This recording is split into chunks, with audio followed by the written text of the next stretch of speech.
Hi there, everyone. It's me again. I wanted to show you my trials and tribulations that I've done thousands of hours of scans, thousands of hours, but I still have trouble getting some scans to work. I had an idea for this project. This is an adapter for a ventilator patient circuit. What brought this to mind was a friend of mine, Doyle Crabb. About I guess it was maybe 30 years ago. I visited him in New Orleans when he lived there, and we spent 2 weeks servicing ventilators out in the field. He was the paramedical field guy there, and he hosted me for the 2 weeks. Showed me Mardi Gras. Showed me how to do Mardi Gras. Told me you won't believe what it's like until you've been there. You have to be there to really get what it's all about. But I'm just going to run this here and rattle on. I don't have any background music. I was looking for something to make it less boring, but I don't know, maybe there's enough content here. But this little blue thing that we used to call it the little blue thing, it's a patient circuit adapter. We shortened it over the years to LBT. So I posted a picture of this because I found one. I've got these here and there. I even have one in my car that's been on there about 10 years. I used it to replace a coupling that was broken in the smog control circuit, the emission circuit, and it's discolored because of the heat and the oil and all that. You see what I did there is I finally gave up trying to get a good scan. I had overlapping. I had all kinds of tracking issues, even though I'm using my scan plate, which tracks really, really well. And just a note, you guys, I realize that it's taking a lot more memory and a lot more processing time with that big thing attached to it, but it just makes it so much easier for me. I don't like to fiddle around too much, and it's reduced the fiddling around to get a decent scan. Then I just kept going, kept going. Oops, things happen. I've had the model fall totally off right near the end of a scanning session, where I'd spent maybe an hour already. I'm trying to get just one revolution there. You see what I'm doing? I'm trying to get the cleanest scan that I can. But anyway, back to the story about the LBT. These are so ubiquitous. In fact, I repaired a ventilator issue in the very beginning. Well, now here we're going into Revo Studio. I'm going to show you how I fiddled around with Revo Studio, which is, I've been fiddling around with stuff for 60 years. That's what I call it. But I wanted to show you what I did with Revo Studio in combining my two scans. Back again to the LBT, the story.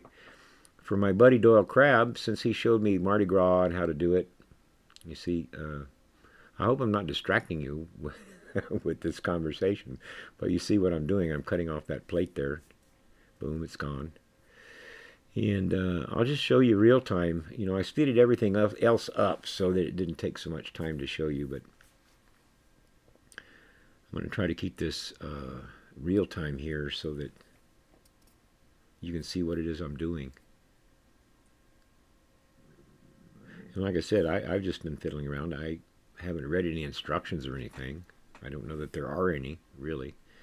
There was a live stream last week that was pretty informational.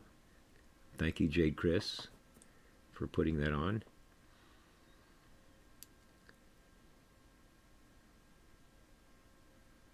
Now I'm just taking these tabs one at a time in the order that they're laid out there, which seems logical to me.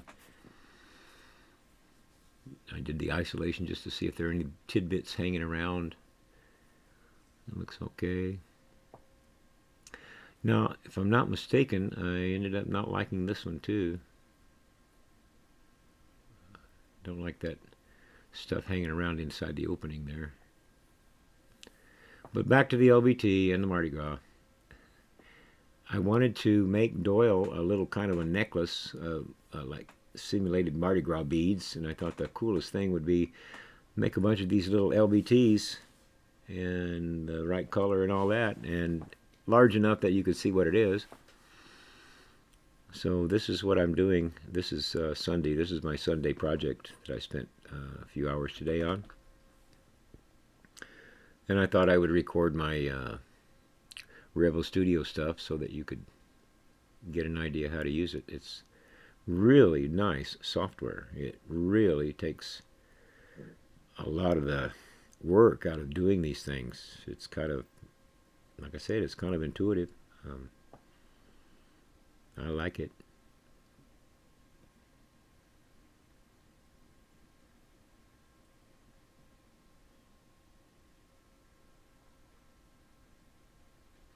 Yeah, so one of the things that's hard about this is silicone, and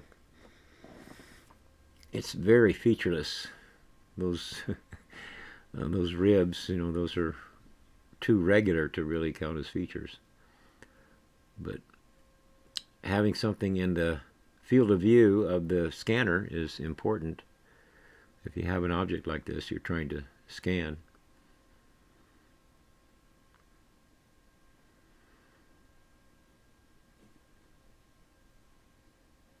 I don't know what I'm doing here. I'm waiting for something, I guess. Maybe trying to decide what it was I was going to do next. I don't know. But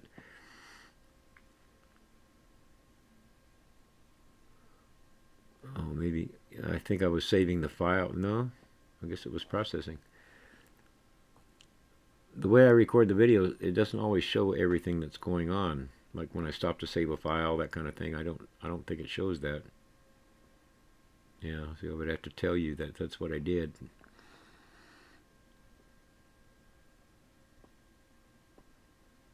going to cut that thing off again.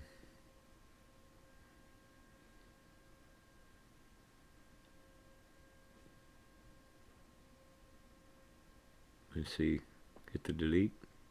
See, it doesn't show the cursor. It doesn't show you how to figure that out. I think there's a way to capture that cursor so you could see what I'm doing with the cursor anyway. I made my cursor big so it would show up for me.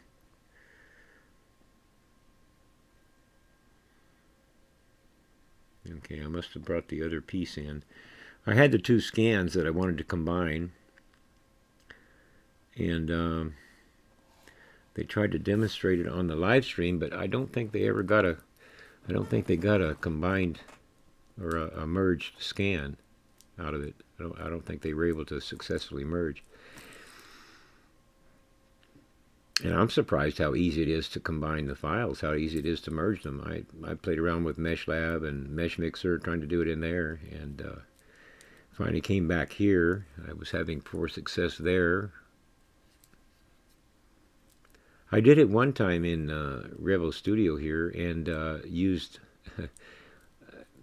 that the other mode, the one that's not marker mode. It uses the features of the two scans to align them. But I couldn't get it on video. It just worked at one time. I guess I was just really lucky. But I went back and played with them some more. I did this, I probably did this combining, this merging probably half a dozen or a dozen times.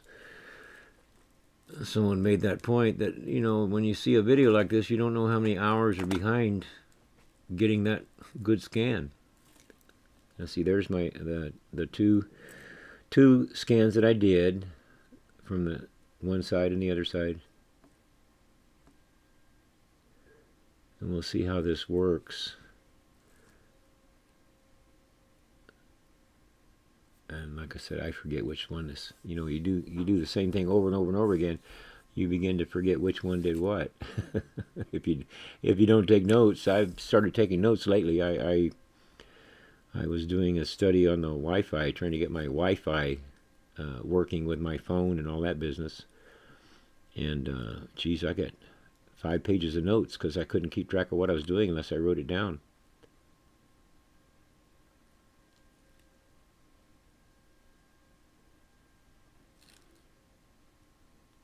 Okay, now I think I tried it by feature a couple of times.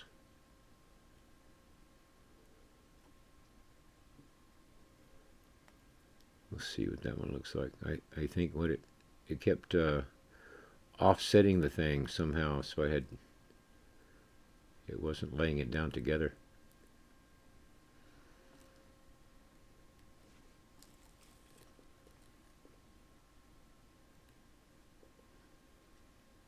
Well, no.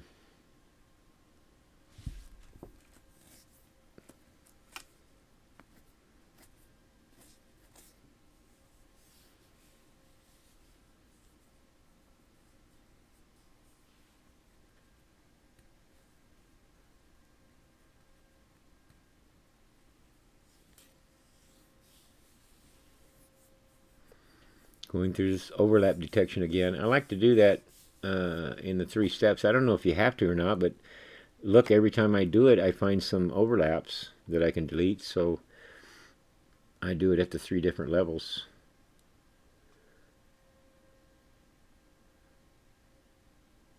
Just trying to get the cleanest, smallest, most compact scan I can get. Taking the junk off of there. I just can't say enough about this Revo Studio. It's just really, really nice stuff.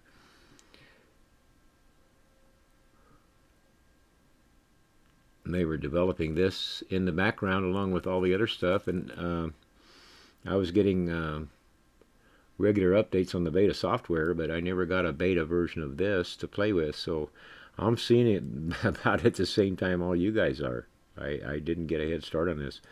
See, I wasn't too satisfied with that. You see all that junk on there, that orange peel and stuff. It's inconsistent, and so, if I'm not mistaken, I think I did it a few more times and got some more video here. You see I'm struggling with the enhancement, everything, trying to get it to look better, and it just didn't do it. So I believe I go back and do another session here with that thing.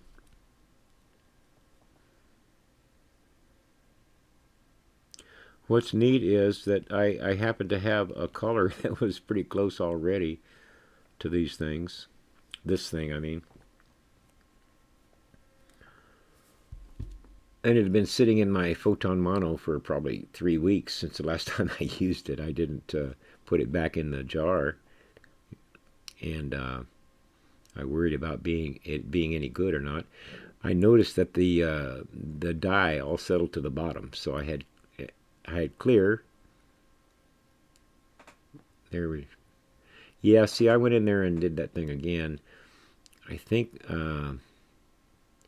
Yeah, I really, really tried to get just one revolution on the 2 different scan angles that I did.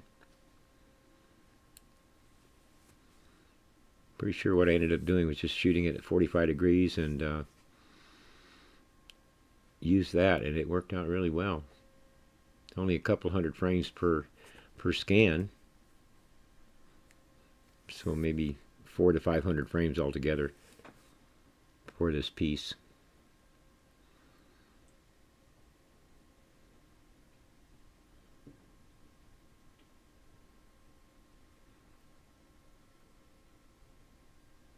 Okay, we're going to go through that with another piece here. See, I elevated above my little scan plate with something black so that I have a lot of space there to trim that off, to clip it when I get it into the post-processing stage. Doing all the same operations that I did with the other ones. Repetition builds muscle memory, brain muscle memory. Anyway, repetition is what makes it work. You do a thing again and again and again, and before you know it, it's kind of automatic. You just kind of basically know what to do. Now, yeah, see, that has a ragged edge on it, so I think, yeah, see, I'm getting overlaps there. I try to get my stuff as good as I can, and it bugs me until I go back and try it again. See that raggedy part there? I think that was giving me trouble. See, it keeps overlapping. I can't get it to merge well. I'm going to try it again. Now I'm going to try markers. See what I can do with markers.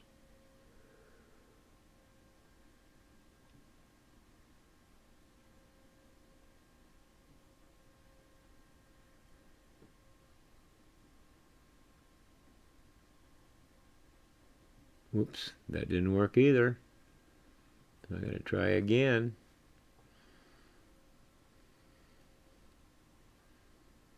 Looks pretty good there. See, and that looks pretty decent. But I went over there and I cut part of that off, I think. We'll see here. Yeah, cut part of that off.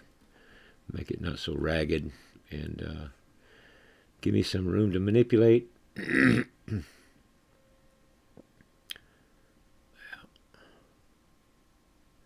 Now we go back to, we're going to try it with feature again, see what that does.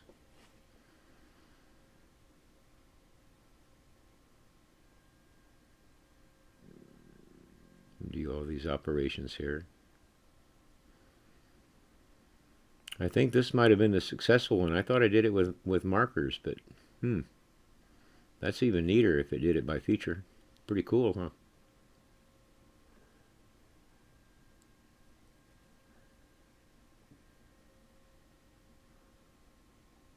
Yeah. See that each time you do a scan with the same object, it should get better and better. I mean, that's what I've been telling everybody. Stick with one thing until you get it down. Now, see, that's what I ended up with, and that could have printed. But honestly, I took it into Mesh Mixer and did a little bit of post in there. It made it look even nicer. I wish I'd have got that on video, but see what a nice job that did. Now here's the pieces I made. Doyle Crab, get ready. I'm going to make you a necklace and send it, buddy. There you go. Thanks for watching, guys. See you on the next video. Got to get to bed.